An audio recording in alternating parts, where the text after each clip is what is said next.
What a most delicious feeling it is to have the sun on your skin again, to feel the warmth, to feel the life. I can feel the vitamin D. We have tons to do. Today I just want to take you through my day as a witch who very heavily works with seasonal energies, and we're going to dive into what that means specifically for this time of year, so the start of spring. And for the rest, we're just gonna have some fun. We're just gonna have a little magical vlog where I show you how I weave my witchcraft in my mundane life.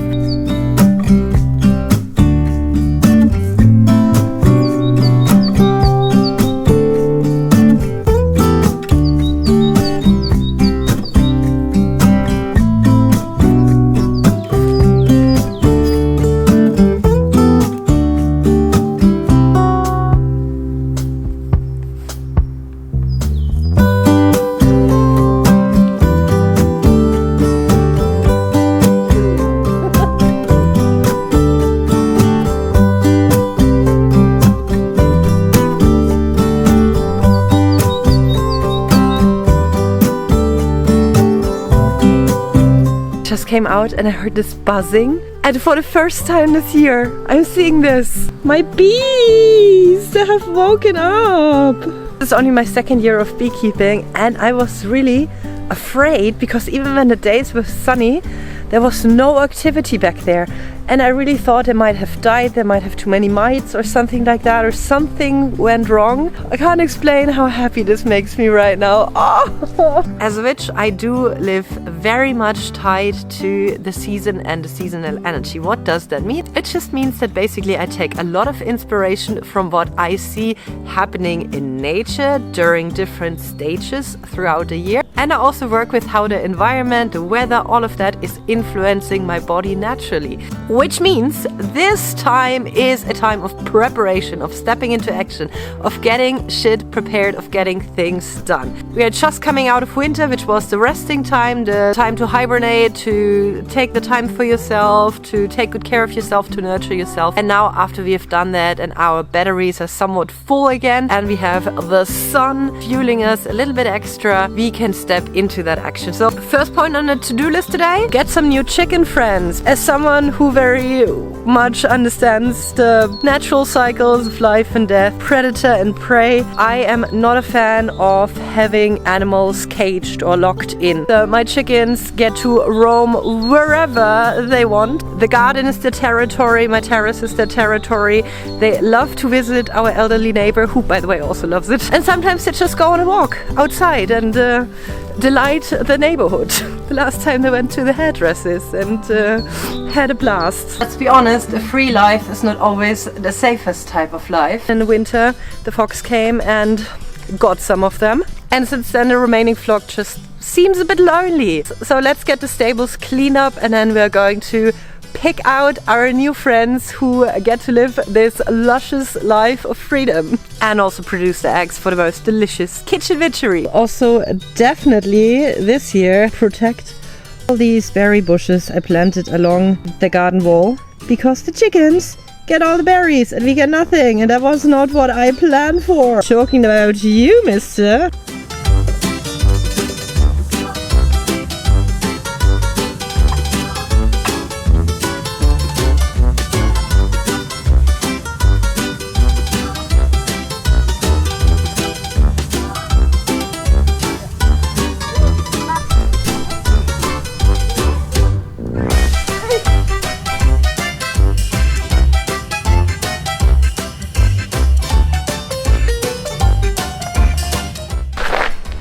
Okay, so we're about to depart to get the chickens. The only problem is that I cannot remember where I put my chicken transport boxes. So I need to first make sure to find something to transport them for the 15-minute car ride without them breaking out of the thing and flopping around all over the place. Just gonna punch some air holes in this situation, and hopefully that will be fine.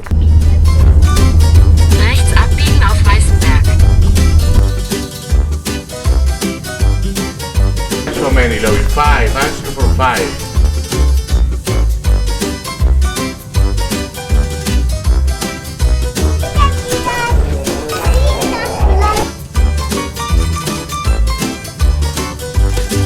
chickens have officially settled, and I do think that this one might be one of my favorites.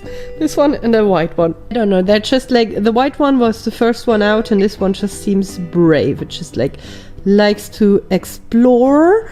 It found the water and the food immediately. I'm thinking maybe I feel like the name Hermine for her, like Hermione Granger, but then a Germified version. What do you think? Let me know. So with these new additions to our extended family, I thought today might be an excellent day to tell you a little bit more about chicken witchcraft. Because fun fact, there is literally no other animal in the world that has that much lore and folk witchery and folk belief tied to it than the chicken. Possibly also because, you know, you can find it basically all over the world. But it doesn't matter if you look into Latin America, Africa, Europe, everywhere you have a lot of strong stories and witchery directly related to those animals. Now the most obvious connection is to fertility due to the eggs that they lay, and that also really ties them to Ostara. Also, if you didn't know that, most of the chickens that are not like hybrid modern chickens basically don't lay eggs during the winter month, just because they need sunlight to have the egg production going. So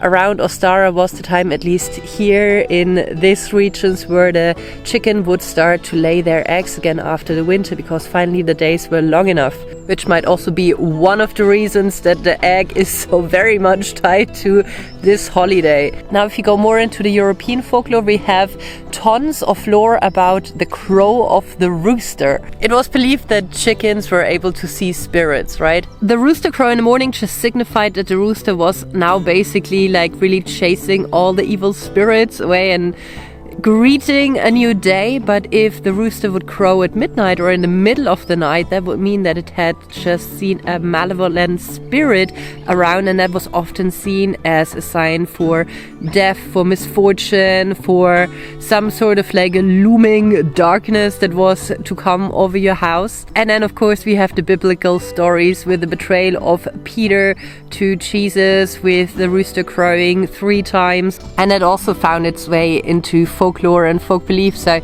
it's said that if your rooster crows at very unusual times and then company shows up, that they might be witches, but in a bad way, you know.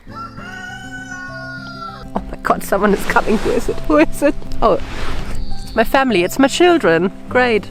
Little witchlings. Hello! So we can say that that is a very accurate prediction. What I found about African folklore in regards to chickens is that they use basically the pecking patterns. So if you would put out some food, you would watch the rooster pick it up, like eat, and depending on where it kind of like pecked, like the pattern it made, they would use that for divination. I found it very interesting, so I might do that tomorrow with my morning coffee. Let's see. And then next to the chickens itself, you obviously have the egg that they produce.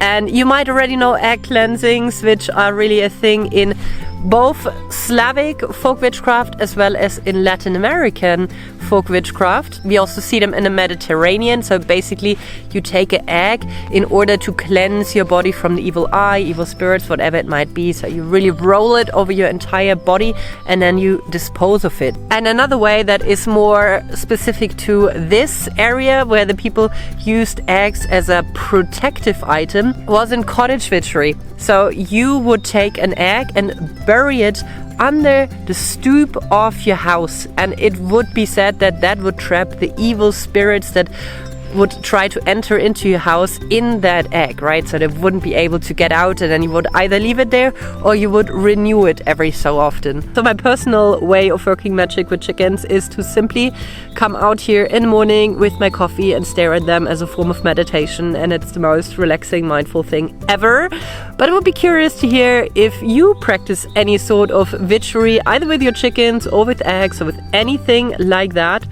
Let me know. And by the way, if you are interested to learn more about what you can do in terms of egg witchcraft or just like seasonal witchcraft and how to utilize that in your life, then I highly recommend you joining my wonderful online coven. We are already over 150 people. It's called The Witch's Wheel, and it's not only an online coven, by the way, far away from social media, but on its own platform, but it's also a course. So you get like weekly emails, you get webinars for the holidays on the Wheel of Year, where we really go in depth about the history, folk practices, and all of that. And it runs for an entire year filled with magic and self-reflection and really cool stuff.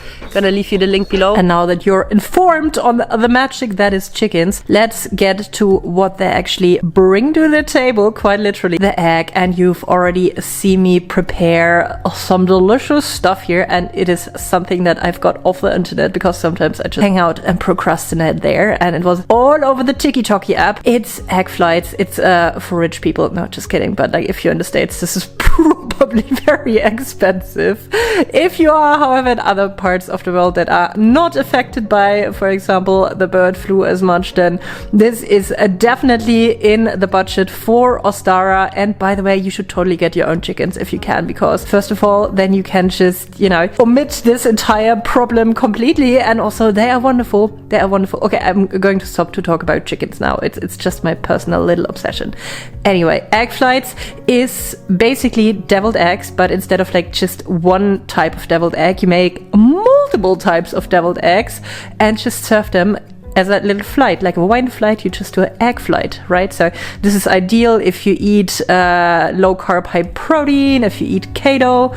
If you are vegan, that is probably not that ideal. But hear me out. What you could do instead of using eggs is, for example, to use salad leaves and just put the filling in there and have a little salad wrap flight or something like that. Anyway, so what I put in those eggs is different little dippy dips that I made with either a yogurt base or a quark base or just an egg base. So I filled one with guacamole and put some wonderful crispy bacon on top and red onions and some cilantro. I know some of you freaks don't like it because it tastes like soap for you, and if that was the case for me, I would have to cry because it's one of my favorite herbs in the kitchen. Then I made a very delicious one with horseradish and salmon and a little bit of fresh dill. We have another seafood inspired one with those little tiny prawn thingies and some spring onion.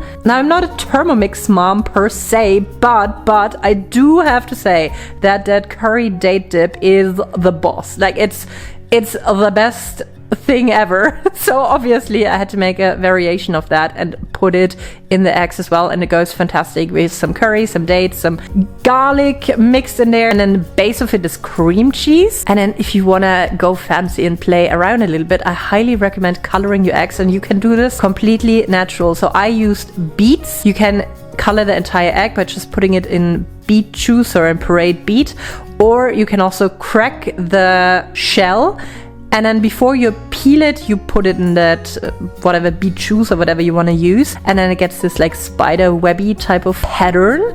You could also do that with like blueberries, for example, or any other food that colors a lot. You could probably also use turmeric or curry and like mix that with a little bit of water as a paste to rub it in. And I don't think I have to explain much why eggs are so much used for Ostara, fertility and new life, new beginnings holiday that really signifies that nature is now awake again and life has started up again. It's just the entire symbolism of the egg itself. And then obviously in kitchen witchery, you can also eat it for that specific purpose.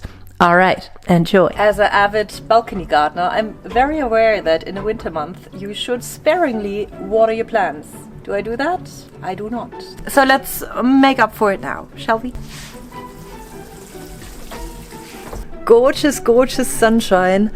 It's time to get the balcony fixed. Also, I'm your typical chaos gardener, which means I have zero idea what I'm doing. I know nothing about gardening. I just take scissors and cut, and I water the plants whenever I feel they look thirsty, and somehow there's still like most of them thrive. Some do not survive, and we have to live with those casualties. But you know what? It somehow always kind of like works out in one way or another. I call it aggressive incompetence paired with a big dose of unhealthy self-confidence. This does work great, sometimes also in business. So when it comes to plants, unlike children or animals, I would say even if you don't have a green thumb, even if you don't know what you're doing, go for it. It's nature. It kind of regenerates itself anyway. So consider this my little pep talk for the future green witch. It's finally time to retire the ice bath. Water's already out. Pink fog.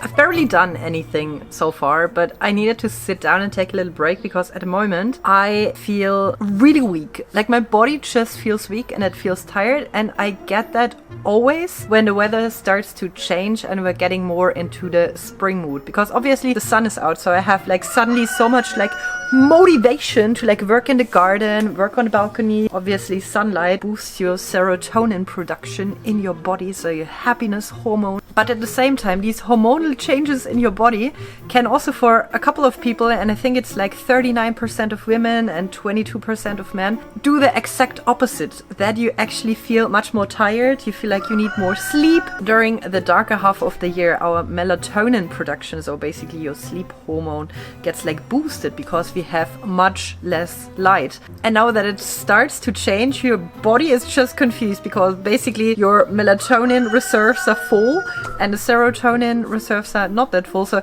what you can actually do to help that is spend as much as possible time outside in the sun, on the fresh air. So this is what I shall be doing now with this cheeky little gardener's delight. But what does that tell us on a more spiritual level? Times of transition, in times when we have a lot of change happening in our life, we often put a lot of pressure on us as well. We try to push through, we try to function, we try to get over it quickly. But I think that's not necessarily a natural or healthy response. Because when you go through changes, might it be physical or mentally, in your brain and your heart, emotionally as well, it definitely pays off to listen to your body and take extra good care of yourself. Take that extra rest that you need. Take that extra bit of self-care that you need, just to help yourself get out on the other side more radiant and feeling refreshed and not completely burned out by it.